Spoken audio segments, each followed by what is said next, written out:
আপনার পিয়ার পদ্ধতি বোঝেন না, তাহলে রাজনীতি করতে আসছেন কেন? আপনাদের রাজনীতি করার অধিকারই তো বাংলাদেশে সেবে থাকতেই পারে না। এখন সংবিধান যেন ইচ্ছা করলেই নিজ এবং দলের স্বার্থে তৈরি করতে না পারে। এখন কিন্তু সুযোগ এসেছে নির্বাচন যে পদ্ধতি ছিল তার পরিবর্তন করা।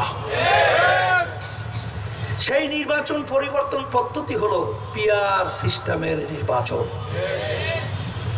আপনারা জানেন যে পদ্ধতিতে নির্বাচন চলছে, এতে 35 বা সর্বোচ্চ 40 শতকরা ভোট পেয়ে তারা কিন্তু সংবিধান পরিবর্তনের সেই সুযোগ পেয়েছিল। আর 65-60% লোকের কোনো গুরুত্বই এই বর্তমান পদ্ধতিতে আগের যে নির্বাচন হয়েছে দেওয়া হতো না, এবং তাদের মতামতের কোনো গুরুত্ব ছিল না। আর পিআর পদ্ধতির নির্বাচনে প্রতিটা ভোটারের মূল্যায়ন হবে, এবং বারবার ইচ্ছা করলেই এই ফ্যাসিস্ট চরিত্র এককভাবে সংখ্যাগরিষ্ঠ নিয়ে সংসদে যাওয়ার সুযোগ থাকবে না।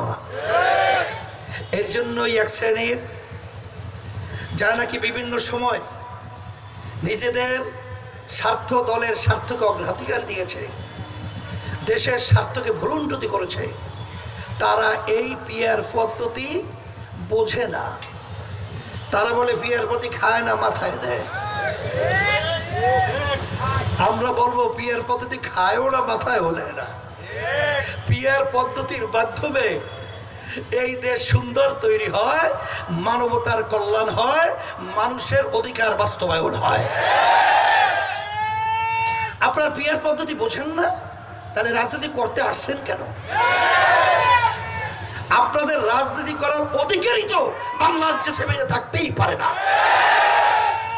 পিআর পদ্ধতি এটা প্রায় 91টা মতো দেশে এই পিআর পদ্ধতি নির্বাচন চলছে।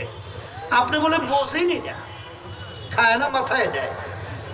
আসলে বোঝে সবই, কিন্তু মূল ব্যাপার হলো এই যে পদ্ধতিতে নির্বাচন হলে আর এদেশের টাকা বিদেশে পাচার করে 300, 350, 620টার মতো বাড়ি তৈরি করা যায় না। আপনারা কিছুদিন আগে দেখেছেন, প্রথম আলো পত্রিকা এসেছে, সদ্য ভূমিমন্ত্রী আওয়ামী লীগের সময়ের 3টা দেশে শুধু তার একার বাড়ি পাওয়া গেছে 620টার মতো। তার মূল্য প্রায় 5700 এত কোটি টাকা। এই টাকা কি তার বাপের টাকা? আপনার আমার কষ্ট অর্জিত সম্পদ সরকারি ফান্ডে জমা হয়, আর ওই ক্ষমতার চেয়ারে বসে এদেশে টাকা বিদেশে পাচার করে। পিআর পদ্ধতি বোঝেন না?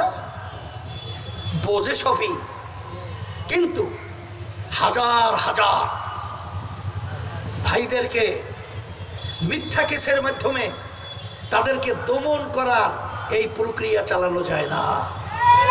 তাদের সংসারে বিলীন করা যায় না, এবং যেখানে সেখানে রাস্তায় নামলে খুন করা যায় না। আর ঘরে থাকলে রাস্তায় নামলে গুম হয়, আর ঘরে থাকলে খুন হয়। এই পরিবেশ তৈরি করা যায় না। এই জন্য আমার ভাইদেরকে বলবো, এক শ্রেণীর বুদ্ধিজীবী আমরা লক্ষ্য করেছি, শিক্ষিত মহলের অনেকে আমরা লক্ষ্য করেছি, আপনারা দল করেন, দলের দিকে তাকিয়ে কথা বলেন। আমি তাদেরকে অনুরোধ করছি, 53 বছর স্বাধীন হয়েছে দেশ, 54 বছর চলছে। যাদের মাধ্যমে দেশ চলেছিল, যারা পরিচালনা করেছে, এই দেশটা একবার দুইবার নয় 5 বার তাম দুনিয়ার ভিতরে চোরের দিক থেকে ফাঁস বানিয়েছে। হাজার হাজার মায়ের কোন সন্তান হারা করেছে। আমার শত শত ভাইয়েরা চক্ষু হারিয়েছে, আর কোনোদিন জীবনে আলোর চোখ দেখবে না, আর কোনোদিন আলো দেখবে না। আজকে সেই মায়ের কলিজা ফাটা চিৎকার, আর আমাদেরকে শুনতে হবে না যে আমার সন্তান আজকে কয়েকদিন পর্যন্ত আমাকে মা বলে ডাক দেয় না। আর কতদিন এই অবস্থান চলবে?